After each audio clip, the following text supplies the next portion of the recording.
sa Northern Samar. May mga batang hindi lang basta lumaki sa tabi ng dagat.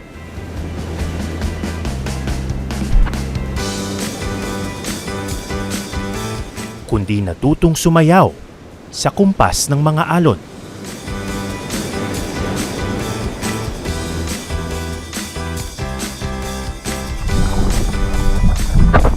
Tibay ng loob at kapirasong tabla lang ng kahoy ang kanilang kailangan para unti-unting abutin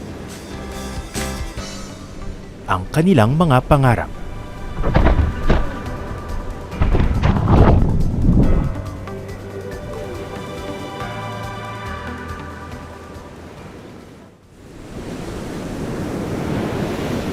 Sa unang tingin, mukhang tipikal ang baybayin ng Barangay Lauangan, San Roque, Northern Samar. Tahimik at payapa ang lugar.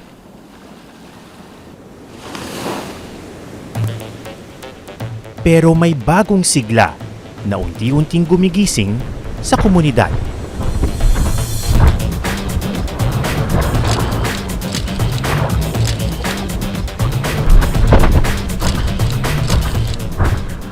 Siya ang 17 taong gulang na si Justin Picardal. Two-time skimboarding champion ng kanilang bayan. Bakit sa dinami-dami ng sports, skimboarding yung napili mo? Makan siya.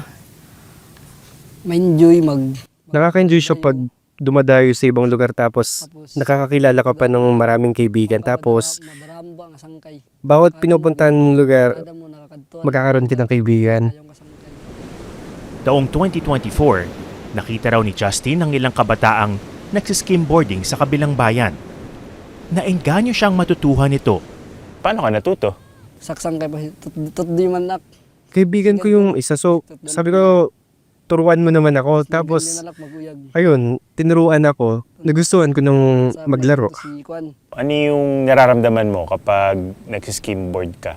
Masaya. Parang di na ako napapagod pag nagagawa ko yung tricks. Mas nag-enjoy pang maglaro. Minsan nga pag napa-perfect ko yung mga tricks, gabi na ako umuwi. Mula noon, nakilala na si Justin bilang isa sa pinakamagaling na skimboarders ng San Roque. Nanalo siya sa iba't ibang kompetisyon sa kanilang bayan. At lumaban din sa ginanap na 7th Argao Cebu Board Riding Festival noong September 2024. Mahirap ba matuto na mag-skimboard? Para sa akong diri. Para sa akin boy, hindi. Di naman mahirap pag interesado ka. Pagiging interesado lang pala ang requirement eh. Pwes, masubukan nga. Paano yung pagtalon sa board? Parang lalakad rin yun. Naglalakad. Paglalakad? Na yan. Ganun. Ganon. Okay. Tapos, pagbitaw ng board, di ba galing sa takbo yan? Meron bang tamang paraan ng pagbitaw ng board? O paghawak? Lagay mo na lang. Lagay. Lalapag lang ng ganon. Okay. Tingin mo ba matututo ako? Sige, subukan na natin. Doon natin gawin sana sa tubig. Let's go! Ang unang step, mag-abang ng alon. Sige, sabihin mo kailan.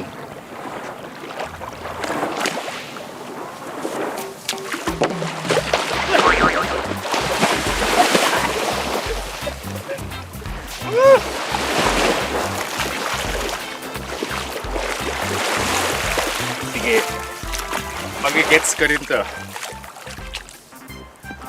Anong ginawa ko mali? Hindi lang ako makabalance. Masyadong diretso yung tuhod ko? Tapos dikit. Dikit.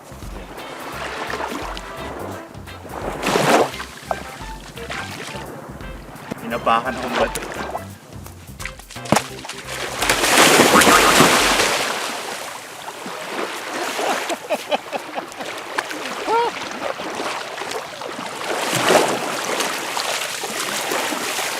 Mahaba tong araw na to ah. Ito. Kahit ilagay mo na lang. Talawin na lang. Para makabalansi.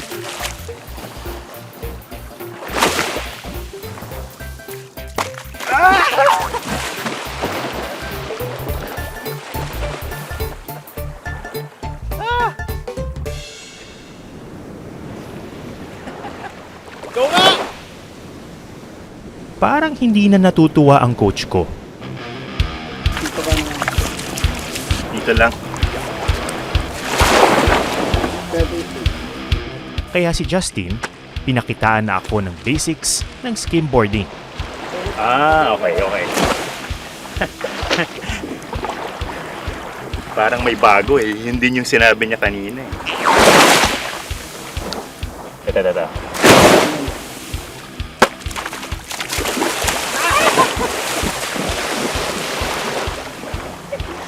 Nakatayo ako! 1 second!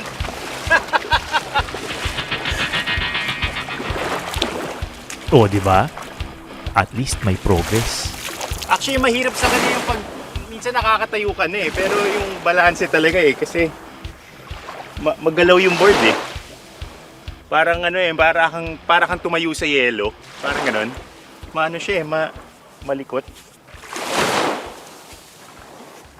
Kasi nga walang ano, no? Walang fins. Dami namang excuse.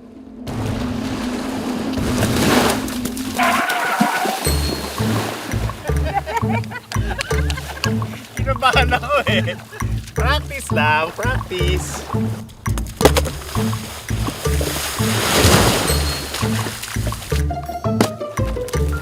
Ilang beses ko pang sinubukang makatungtong sa board at mag-skim o magpadula sa alon.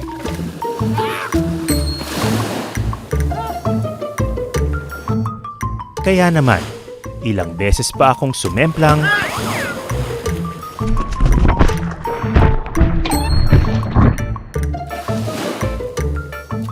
sumirko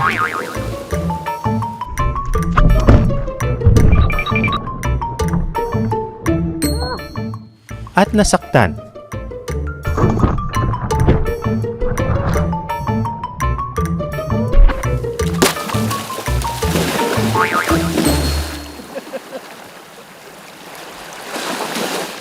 Wipeout number. Kita mo yun ako, tricks ko. Ganda, no? Anong ginagawa kong mali? Naka-strip lang ako ngayon. Hindi naka-strip. Itong harap. Dapat nakabit mo. At dapat hindi dikit. Tinatry ko naman eh.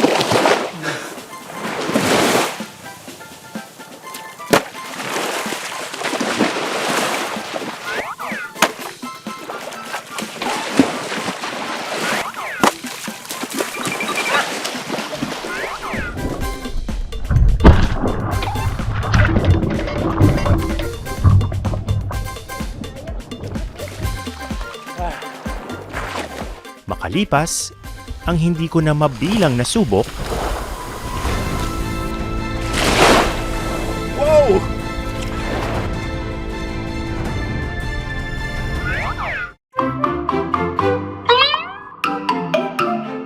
Marami na namang shots nung hindi marunong, di ba? Okay, sige. Yung marunong naman. Winner mode kanina eh.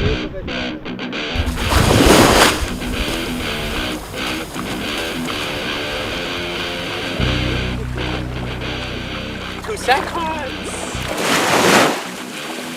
Konti na lang!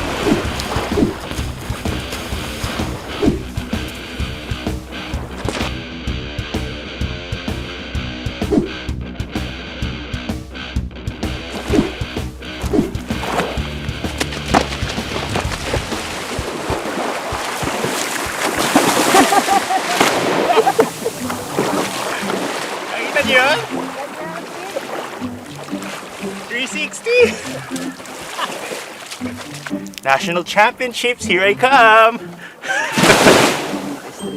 Itong harap. Dapat nakabukod. Sa tulong ng ilan pang tips na ibinigay ni Justin sa akin, Pag makabalance ka na, Mas mabilis.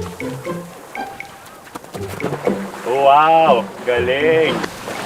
Nahamon ako nito eh. lumakas ang loob kong subukan pa ng ilang beses ang pagsampa sa skimboard. Nanonood ka ba? Sorry mo to! Talaghintay ako ng alon.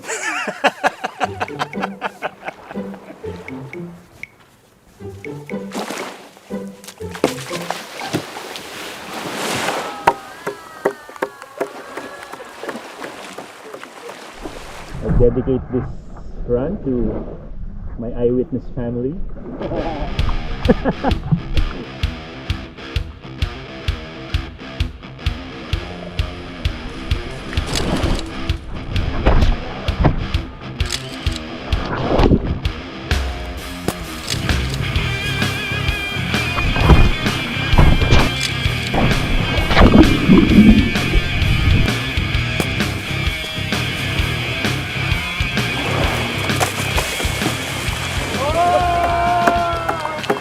So far ito yung natutunan ko sa sport na to. Una, mukhang di pa ako mag-competition anytime soon. Pangalawa, mahirap siya. Madali lang siyang panoorin.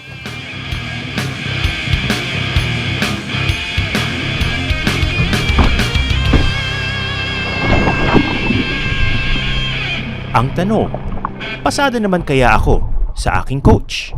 Master Justin, anong tingin mo sa performance ko ngayong araw? okay naman. Okay naman? Labas sa ilong ah. Enjoy. Basta enjoy. Tingin mo mga gaano katagal pa bago ako maging pro? Pro. Years yan, years. Tama naman, years. Akala ko bobolahin mo ako eh. Pero kahit pa paano, good start na ba? Good start. Magaling kasi teacher ko eh. Yes. Thank you.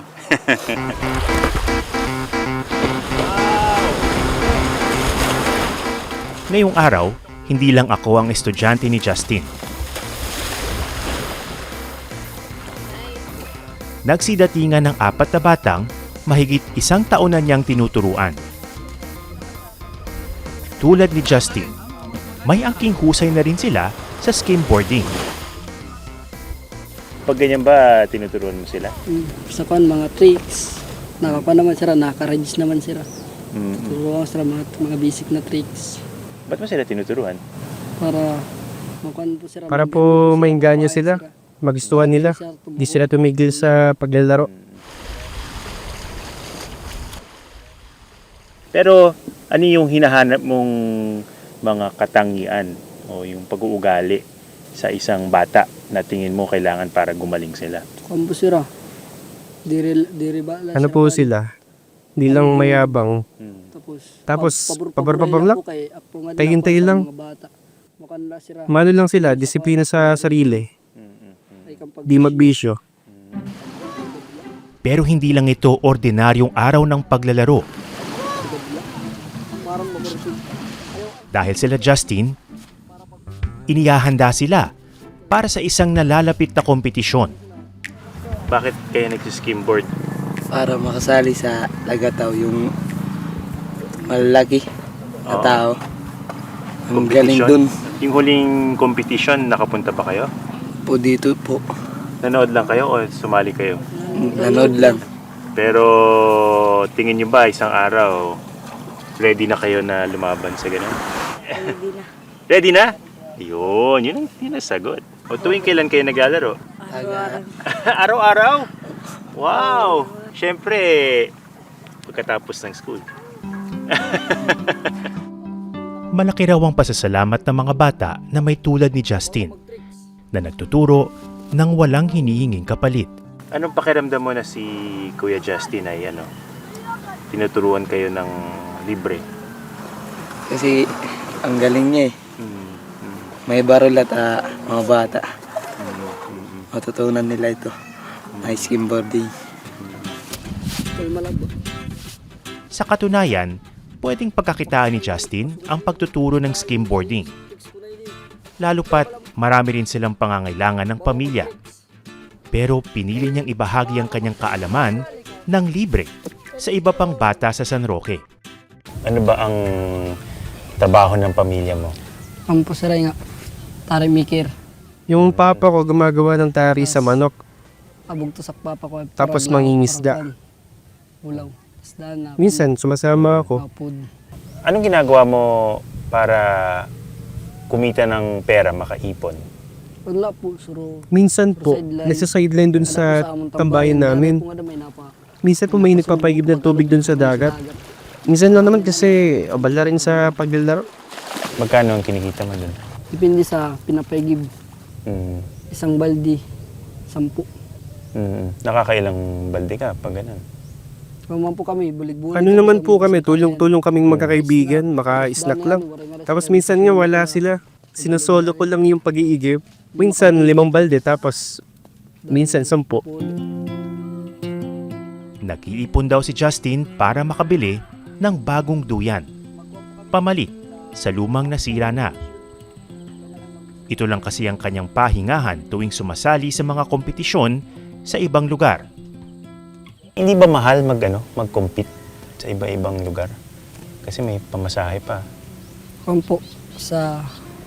Ako wala po na-experience. Sa experience ko po nung nagpunta kami ng Cebu, Kuan, ano siya, mahigit 20,000 po 20 kaya yung nagastos namin. Nagastos.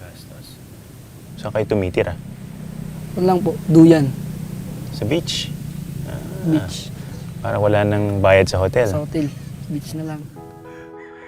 Sa kanilang pamilya, ang ama ni Justin ang kanyang number 1 supporter. Grabe po yung pagpupursige niya dun sa sport na yun, tapos may galing po. Siyempre bilang isang ama, masaya po. Kasi yung ano ko po sa sport po siya naka-focus po. Hindi po sa imbis po sa tropa-tropa po. Paggawa ng tari ng manok ang hanap buhay ni Alvin. Hindi raw kalakihan ang kita rito. Pero nagawa pa rin niyang bilhan si Justin ng segunda manong board. Sabi niya sa akin, Papa, wala na po akong ginagamit na board. Kaya yun, mga 6,000 po yung budget ko po sa board na yun. Kahit na suportado ang sport ng anak, may isang kondisyon daw si Alvin kay Justin. Basta mag-aral lang sila ng mabuti. Walang problema sa akin kahit anong sport, suportahan ko po sila. Yung pagiging champion, champion na sa akin pa lang. Ngayon pa lang, champion na para sa akin. Dahil sa mga pagsubok na hinaharap ni na Justin at iba pang kabataang skimboarder, ilang miyembro ng komunidad ang tumutulong. Isa na rito si Gerald Mora. Sa Katarman, Samar daw siya unang namulat sa skimboarding. So, doon ako na-intriga. Sabi ko, pwede kaya to laruin doon sa bayan namin kasi di ko pa nakita yun dito sa bayan namin, San Roque. Isa si Justin sa mga unang tinuruan ni Gerald. At simula raw noon, nasubaybayan na niya ang pagpupursige ng binata. Sa tingin mo, bakit ba mahalaga magkaroon ng sport ng isang bata? Bakit kailangan matuto ng sport ng mga bata? Anong may tutulong sa kanila nun? Mas maganda magkaroon ng sport ng isang bata kasi para physically fit talaga yung isang bata. Eh. Imbis na kung ano-anong ginagawa. Oo. May mapaglilibangan silang ibang bagay. Ngayon, nahati ang oras ni Gerald sa dagat at sa kanilang bakuran. Gumagawa na rin kasi siya ng mga board para sa mga bata sa kanilang lugar. Naisipan ko gumawa ng board para maipamigay dun sa mga bata na nagkaka-interest sa skimboarding. Saan ka natuto gumawa ng board mo? Ano lang sir, wala naman sa akin nagturo kung ganito gumawa ng board. Kasi nakikita ko naman sa board ko na nahiram dati, pwede pala to. Tapos minsan sa YouTube, nag-research ako paano gumawa ng ano. Research. Oo, paano gumawa ng skimboard. Gumagawa lang talaga ako ng board. Pag may gusto akong bigyan, hindi ko binibinta yung board ko. Oo. Inatasan ng lokal na pamahalaan si Gerald na gumawa ng 4 na bagong boards. Ibibigay raw ang mga ito sa mga batang sasali sa nalalapit na kompetisyon sa Ibabaw Festival. Iba yan sa wood. Ini talaga baga batak kam sini. Walang iba kundi ang grupo ni na Justin. Sa tingin mo ba merong potential yung sport na to na maging tanyag dito sa inyong lugar? Magkaroon ng mga champion dito? Meron po, sir. Yun nga po yung inaano ko kasi alam ko talaga na meron mga bata dito na maging champion in the future dito sa kahit di lang dito sa Pilipinas, kahit siguro sa international competition.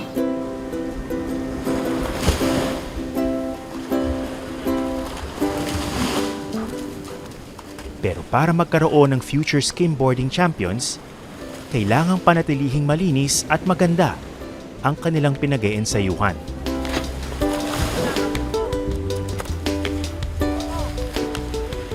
Kapag ganda po ng beach dito Upo. Sa buong lalawigan ng Northern Samar, itong beach ang pinakamaganda at pinakamahaba. Ang lokal na pamahalaan, regular na nagsasagawa ng cleanup sa beach sa tulong ng mga volunteer. Habang dumarami ang mga bisita sa bayan ng San Roque, nadaragdagan din ang mga pagsubok. Para hindi masalaula ang ipinagmamalaki nilang beach, ngayon pa lang, may paalala na si Cap. Sana yung mga dumadayo dito, magkaroon tayo ng disiplina sa sarili na kung maliligo tayo dito sa Lawangan Beach, yung basura natin, dalhin natin pag umuwi na tayo sa kanya-kanyang mga lugar. Huwag iwanan dito.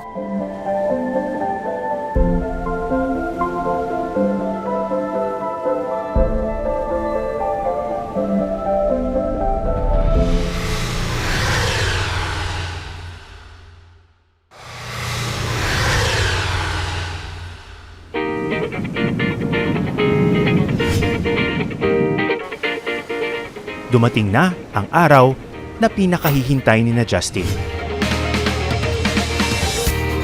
Panahon na para sumabak sa kompetisyon.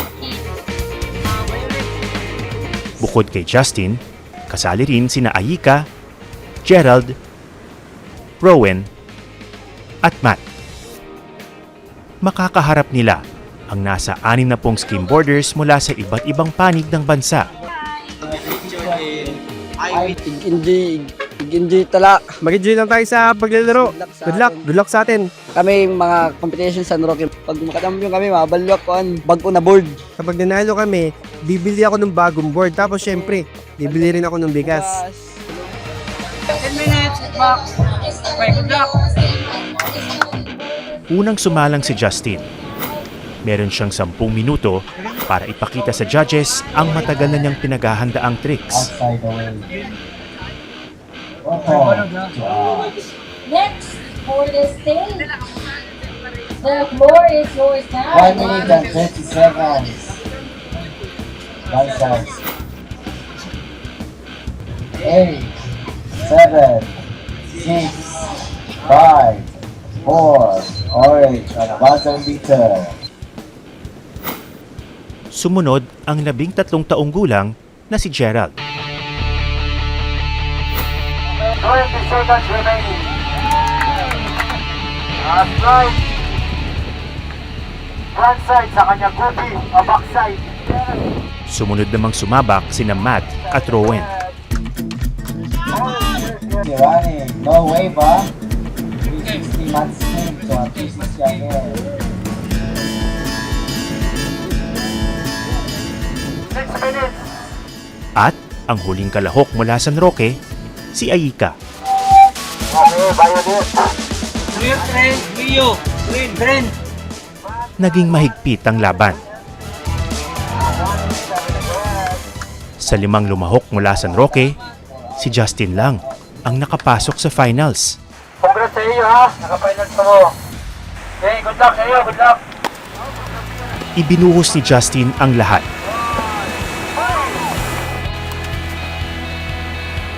Para sa karangalan ng kanyang tropa, ng pamilya, at ng kanilang bayan.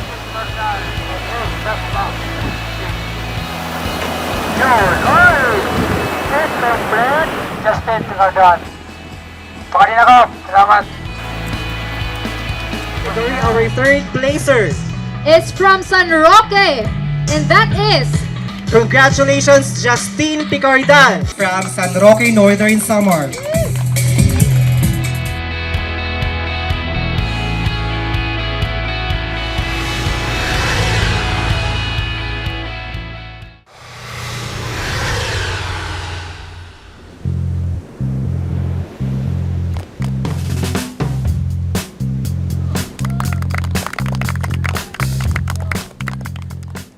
Ang mga skimboarder ng San Roque hindi basta-basta nagpapadala sa Agos.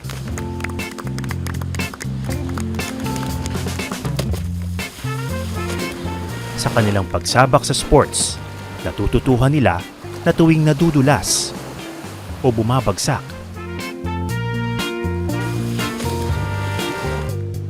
kailangang bumangon. Hindi lang para sa sarili, kundi para sa kanilang komunidad. Magandang gabi. Ako si Atom Araulio. At ito ang Eyewitness.